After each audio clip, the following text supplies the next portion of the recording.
السلام جی کون صاحب کہاں سے؟ ہاں نوابشاہ سے جی نوابشاہ سے کون صاحب؟ محمد ہاشم. جی ہاشم صاحب سوال کیجئے گا. میرا سوال یہ ہے کہ آپ صلی اللہ علیہ وسلم کے زمانے میں جب بتوں کی پوجا کی جاتی تھی اور رافع دین کرتے تھے تو ابھی تک یہ رافع دین کا سلسلہ جو جاری ہے تو مسلک اہل حدیث کی نگاہ میں یہ صحیح ہے یا غلط ہے؟ اس کے بارے میں تھوڑی تشریح کریں. جی جیسا کہ بھائی صاحب نے سوال کیا کہ رفعتین کرنا چاہیے کہ نہیں، and there is a misconception کہ کچھ لوگ یہ سمجھتے ہیں کہ رفعتین اس لیے کیا جاتا تھا کیونکہ لوگ جب نماز پڑھنے آتے تھے تو ان کے بغل میں بت رکھتے تھے تو بت کو گرانے کے رفعتین کیا جاتا تھا.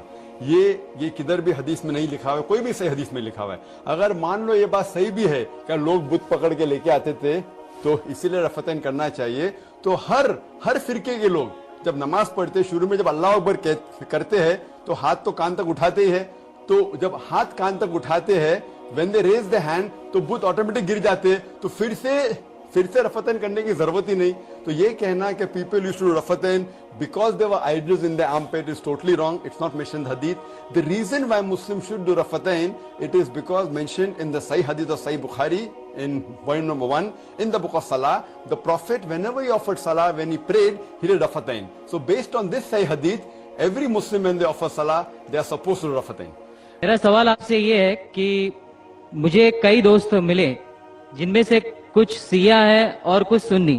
جیسے آپ نے کچھ دیر پہلے بتایا کہ جو انسان مانتا ہے کہ اللہ ایک ہے اور محمد علیہ السلام آخری پیغمبر ہیں تو میں مانتا ہوں اس بات کو. تو اگر میں یہ کہوں کہ میں مسلمان ہوں تو یہ جھوٹ نہیں ہے.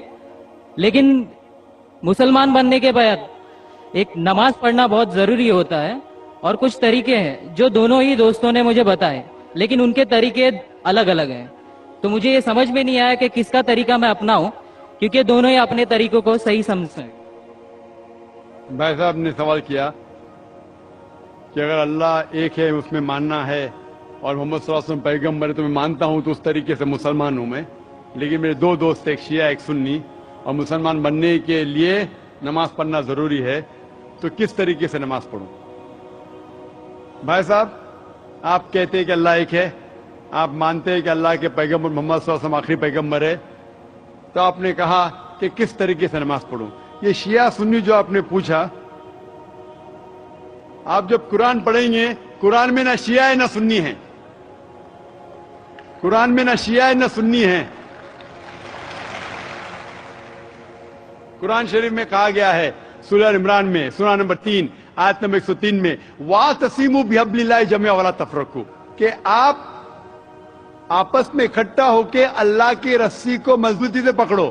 اللہ کی رسی ہے قرآن اور صحیح حدیث.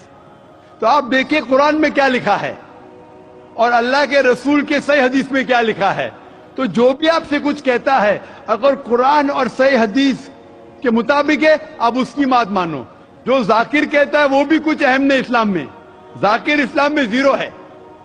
جو ذاکر کہتا ہے وہ بات ماننا ضروری نہیں. لیکن جب میں قرآن کا حوالہ دیا تو آپ کو قرآن کی بات ماننا فرض ہے.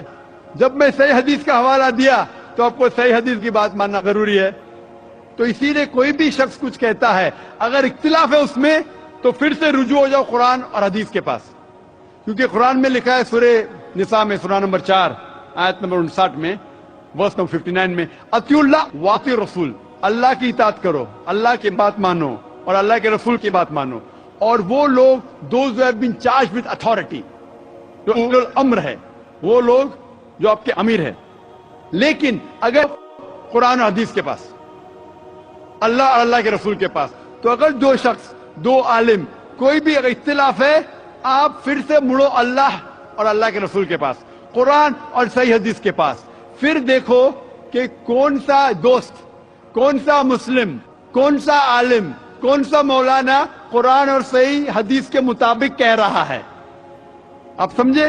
تو اس سے پتا چلے گا کہ کیا صحیح ہے. آپ بولتے ہیں کہ نماز پڑھنے کے طریقے میں اختلاف ہے. شروع میں کم از کم جو یکساں ہے وہ تو شروع کرو. اختلاف بہت تھوڑا ہے، نماز کے طریقے میں اختلاف بہت تھوڑا ہے، تو یکساں ہے وہ تو شروع کرو. اگر آپ مسلمان بننا چاہتے ہیں تو اتنا وقت کیوں لے رہے؟ خالی نام کے مسلمان ہونا ضروری نہیں ہے، وہ کوئی فائدہ نہیں. عملی طور پہ